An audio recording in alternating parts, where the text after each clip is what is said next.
মায়ের ইচ্ছে ছাড়া মায়ের কাছে যাওয়া যায় না, কথাটা একদম সত্যি। সেই জন্য বেরিয়ে পড়লাম মা শ্যামসুন্দরী মায়ের উদ্দেশ্যে। তখন ঘড়িতে বাজে রাত 8টা। দাঁড়িয়ে আছি শিয়ালদা যাওয়ার জন্য ডাউন বনগাঁ লোকালের অপেক্ষায়। ট্রেন কিছুটা লেট, এখনও বিরাটি স্টেশন ছাড়েনি। দূরে দেখো Dumdum cantonment metro railway station, যার পরিষেবা খুব তাড়াতাড়ি শুরু হয়ে যাবে। ডাউন বনগাঁর অপেক্ষায় দাঁড়িয়ে থাকতে থাকতে দেখলাম আপ বনগাঁটি চলে এলো।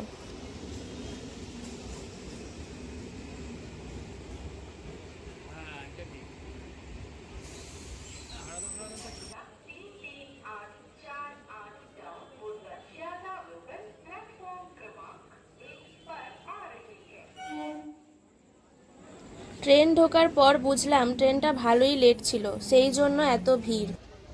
সেই কারণের জন্য ট্রেনের ভিতরের ভিডিওটি করতে পারিনি। একেবারে দেখা হচ্ছে শিয়ালদা স্টেশন। শিয়ালদা স্টেশনের 1 নম্বর প্ল্যাটফর্মে আমাদের ট্রেনটি দিয়েছিল। ঘড়িতে তখন বাজে 8টা 45। এগিয়ে যাচ্ছি সুখিয়া স্ট্রিটের উদ্দেশ্যে।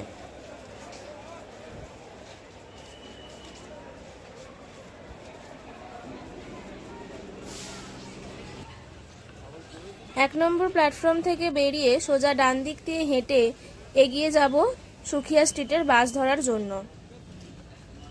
তোমরা চাইলে হেঁটেও যেতে পারো, হেঁটে গেলে 20 থেকে 25 মিনিট টাইম লাগবে।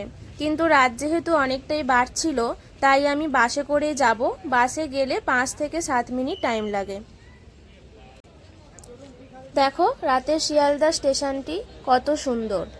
পরের কোনো একটি ভিডিওতে এই সুন্দর স্টেশনটির রিভিউ দেব।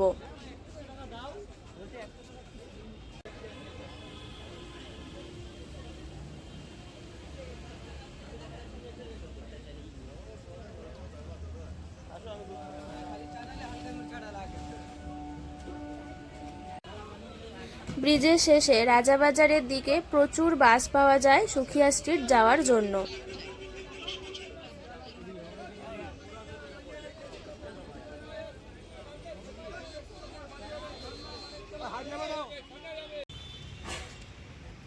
সুখিয়া স্ট্রিট মোড়ে নামার পর রাস্তা ক্রস করে ডান দিক দিয়ে সোজা এগিয়ে যাবে হোমিওপ্যাথি কলেজের দিকে।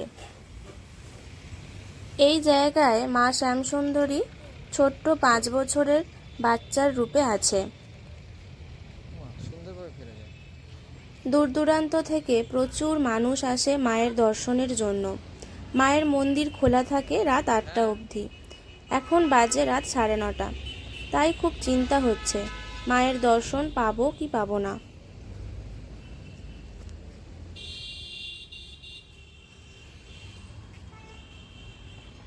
হোমিওপ্যাথি কলেজটি পেরিয়ে কলেজটির গা বরাবর কিছুটা যাওয়ার পর ডান দিকে একটি রাস্তা পড়বে। ওই রাস্তা সোজা হেঁটে মায়ের মন্দির।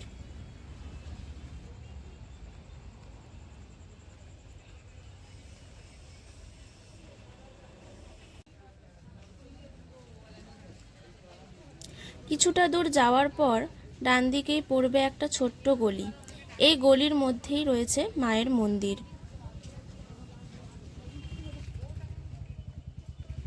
লোকজন দাঁড়িয়ে থাকতে দেখে বুঝলাম মায়ের মন্দির এখনো বন্ধ হয়নি। যাক, অবশেষে মায়ের দর্শন পাওয়া যাবে তাহলে। মন্দিরের কাছে আসতেই মাকে দেখার ইচ্ছে আরও বেড়ে গেল। মন্দিরে ঢুকেই দর্শন পেলাম শ্যামসুন্দরী মায়ের, যাকে অনেকেই জীবন্ত কালী নামেও জানে। কি অপূর্ব রূপ মায়ের, দেখে মন প্রাণ জুড়িয়ে গেল। সত্যি যেন 5 বছরের ছোট্ট বাচ্চা মেয়ে। মাকে এখানে পুজো দেওয়া হয় চাল, কলা, চকলেট দিয়ে। চকলেট এই কারণেই দেওয়া হয় কারণ মা এখানে 5 বছরের ছোট্ট বাচ্চা মেয়ে।